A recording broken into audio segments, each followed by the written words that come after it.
"Kamu siapa?" tanyanya pelan. Anak itu menoleh. Wajahnya datar, kulitnya pucat, matanya hitam. Tapi yang paling mengerikan, wajah itu berubah menjadi wajah Maya sendiri, tapi dengan senyum yang menyeringai. Assalamualaikum warahmatullahi wabarakatuh. Bersama saya, Nyi Kliwon. Selamat datang di 5 Menit Merinding.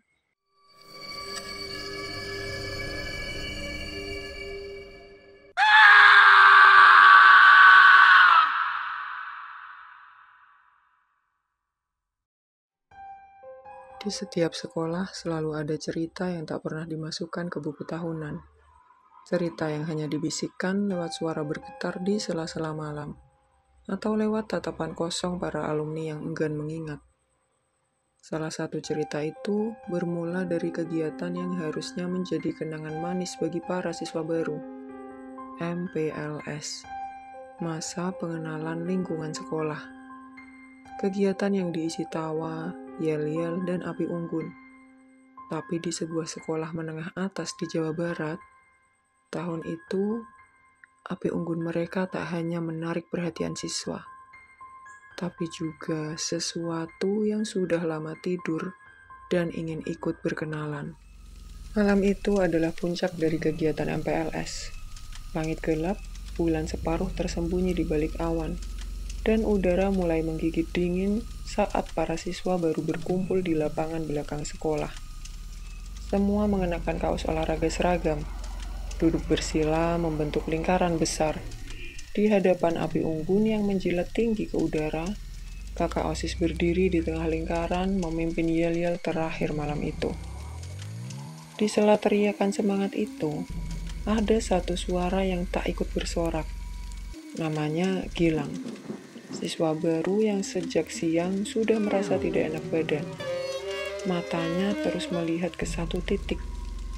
Pohon beringin besar di ujung lapangan, yang katanya dulunya adalah makam massal pada zaman penjajahan. Gilang mencolek temannya Fajar. "Bro, lo lihat nggak? Itu apa di atas pohon?" Fajar mengernyit menoleh. Dan saat itu juga beberapa siswa ikut menengadah. Mata mereka membelalak. Ada sosok putih melayang tepat di atas puncak pohon beringin.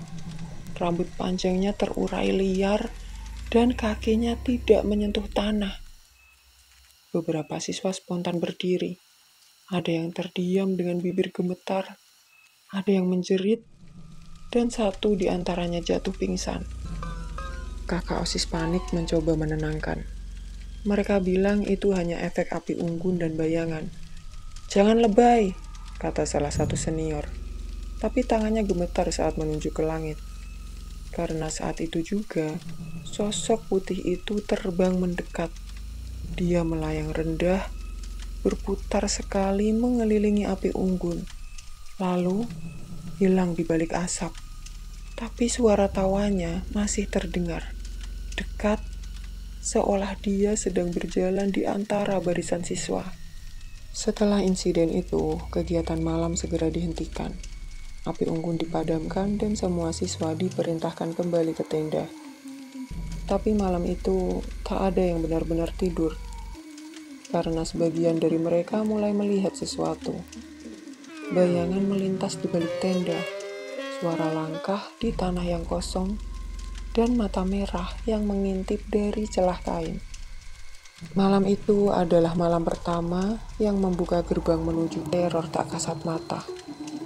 Dan keesokan harinya, mereka akan menghadapi jurik malam. Hari kedua MPLS. Setelah kejadian di malam api unggun, suasana menjadi berbeda. Wajah-wajah ceria siswa baru berubah jadi waspada. Beberapa terlihat lesu, ada yang tak henti melirik ke langit-langit. Tapi aturan tetap aturan. Malam itu jadwal uji nyali tetap berjalan. Tradisi tahunan yang disebut oleh kakak OSIS sebagai jurik malam. "Kelompok 3, giliran kalian." 3 orang siswa maju. Aldo, Vira, dan Dimas. Mereka diberi senter dan peta lokasi kecil. Tugas mereka mencari pita merah yang digantung di salah satu ruang kelas di Blok A, gedung tua yang sudah tidak dipakai sejak pandemi. Vira tampak ragu, tapi Aldo berusaha menenangkan. Udah, cepetan aja, nggak usah lihat-lihat belakang. Mereka berjalan bertiga. Senter kecil mereka memotong kegelapan. Langkah kaki berderak di atas ubin tua yang berlumut. Saat sampai di depan ruang 2A, Dimas menawarkan diri masuk duluan. Gue cari pitanya, kalian tunggu di luar aja. Dia membuka pintu berderit panjang, lalu masuk dan pintu tertutup di belakangnya. Menit pertama tidak ada suara. Menit kedua masih tidak ada apa-apa. Menit ketiga terdengar langkah kaki. Seorang anak laki-laki muncul dari dalam ruang kelas. Diam, wajahnya tertunduk. Vira menyapa pelan. Dimas, dapat? Anak itu tidak menjawab, hanya mengangguk pelan. Aldo menyinari wajahnya dengan senter. Dan wajah itu bukan wajah Dimas. Pucat, pelopak matanya hitam legam, dan dari sudut bibirnya menetes darah. Aldo langsung menarik tangan Vira. Mereka berdua lari terbirit-birit menyusuri lorong. Langkah kaki terdengar mengejar dari belakang. Tapi saat mereka menoleh, lorong kosong, tak ada siapapun. Mereka lapor ke pos jaga OSIS. Panik, gemetar, hampir menangis. Yang membuat semua orang benar-benar ketakutan adalah Dimas ditemukan terbaring di ruang UKS tak sadarkan diri. Tubuhnya dingin, bibirnya pucat. Dan saat dia sadar katanya, gue gak pernah masuk ke ruang 2A. Gue kayak dibawa ke tempat lain, kayak lorong panjang, dan ada suara manggil-manggil nama gue. Malam itu, kegiatan jurik malam dihentikan. Tapi sebagian siswa mulai mengalami hal aneh. Suara temannya memanggil dari luar tenda, padahal temannya sedang tidur di sampingnya. Bayangan berjalan di lorong asrama, tapi saat dilihat, tidak ada siapa-siapa. Dan yang paling mengerikan, ada siswa yang mengaku melihat dirinya sendiri berdiri di depan cermin.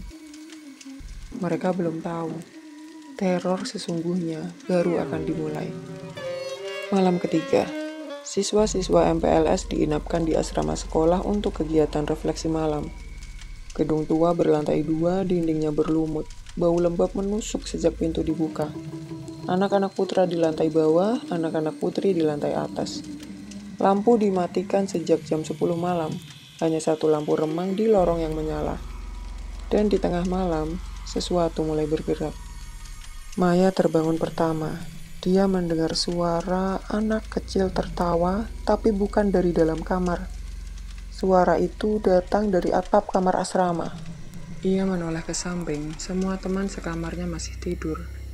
Tapi saat dia menatap ke ujung kasur, ada seorang anak duduk membelakangi mereka. Punggungnya tegak, diam, kepalanya menunduk. Anak itu mengenakan seragam MPLS, tapi tak ada wajah yang dikenalnya. Maya perlahan bangkit mencoba mendekat. "Kamu siapa?" tanyanya pelan. Anak itu menoleh. Wajahnya datar, kulitnya pucat, matanya hitam. Tapi yang paling mengerikan, wajah itu berubah menjadi wajah Maya sendiri, tapi dengan senyum yang menyeringai. Maya berteriak histeris. Semua siswi terbangun. Beberapa langsung menjerit melihat sosok yang berdiri di pojok kamar. Tubuh tinggi, kurus, dengan wajah seluruhnya seperti dilukis senyum. Matanya bukan bola mata, tapi lubang hitam penuh cairan merah. Dia tertawa pelan, lalu menghilang begitu saja. Pagi harinya kekacauan pecah. Saat apel pagi hendak dimulai, satu siswa terjatuh kejang-kejang. Matanya melotot, mulutnya terbuka lebar. Lalu dia tertawa sambil menuju ke belakang kepala OSIS. "Itu dia! Dia! Kamu yang buka jalannya!" Beberapa siswa lain mulai teriak histeris. Lydia muntah darah. Reza mencakar-cakar dirinya sendiri sambil berteriak, "Bukan aku! Bukan aku!"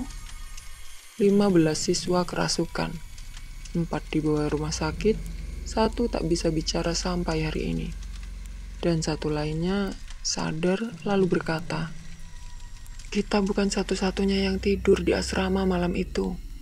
Ada yang tidur di antara kita, dan dia belum pergi." Malam ketiga MPLS yang seharusnya menjadi momen keakraban, berubah menjadi awal dari teror yang menempel hingga bertahun-tahun.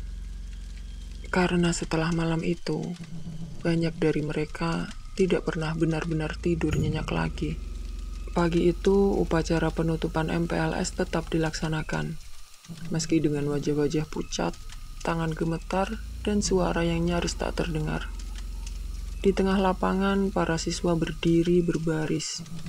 Kepala sekolah mencoba menyampaikan pidato semangat, tapi tak ada satupun yang benar-benar mendengarkan.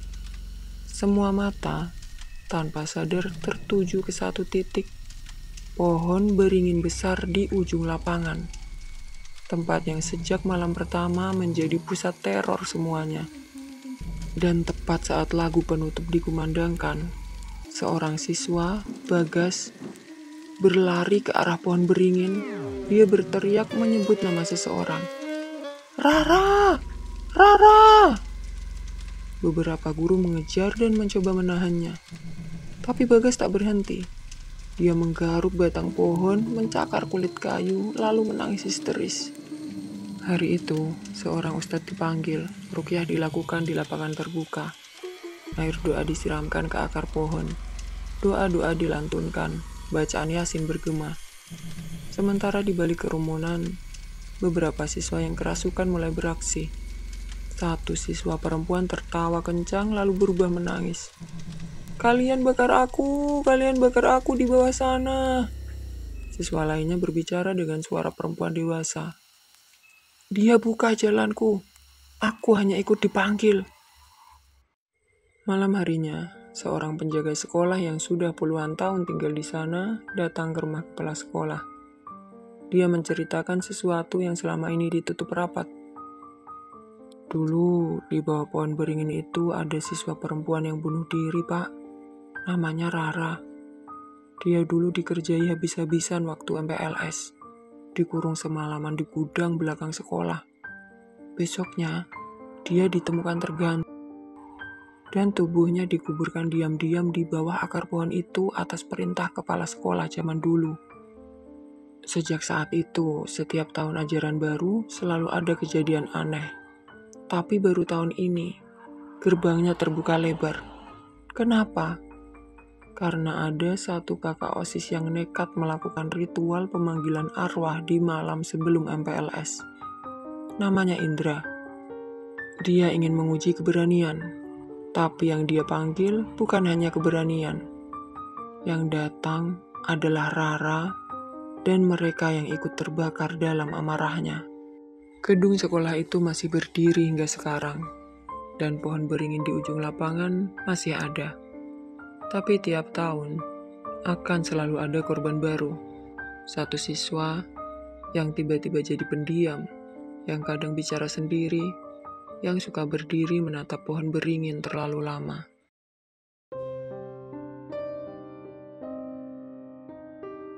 Bersama Nyi Kliwon, sampai jumpa di episode mencekam selanjutnya di 5 menit merinding. Jangan lupa subscribe, like, and share.